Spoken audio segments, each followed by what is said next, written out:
আজকে আমি খুব সিম্পল ওয়েতে এই স্বামী কাবাবটা বানাই। প্রতিবারই যখন আমার বাসায় মেহমান আসে তখন আমার এই কাবাবটা সব সময় বানাতে হবেই।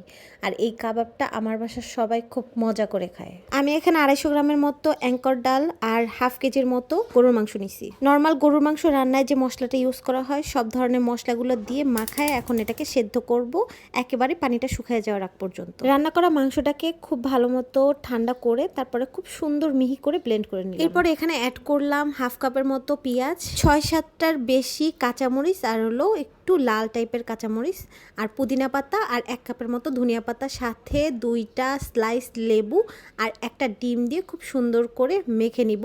আর পরবর্তীতে যদি ডিম আরেকটা প্রয়োজন হয় সেটাও অ্যাড করে নিব। ব্যাস হয়ে গেল আমাদের স্বামী কাবাব। এখন এটাকে যে যার মতো যেরকম ইচ্ছা শেপ দিয়ে নিতে পারে। আমার বাসায় তো মেহমান আসলে প্রথমেই আমার কাছে আবদার থাকে এই স্বামী কাবাবটা একবার হলেও করে খাওয়ানোর। বেশি করে বানিয়ে রাখার পরে 1.5 থেকে 2 মাস পর্যন্ত এটা রেফ্রিজারেটরে ভালো থাকে। হুট করে কখনো যদি মেহমান চলে আসে যখনই মনে যাবে তখনই রেফ্রিজারেটর থেকে বের করে এভাবে ভেজে নিলেই হয়ে যাবে খুব মজাদার স্বামী কাবাব।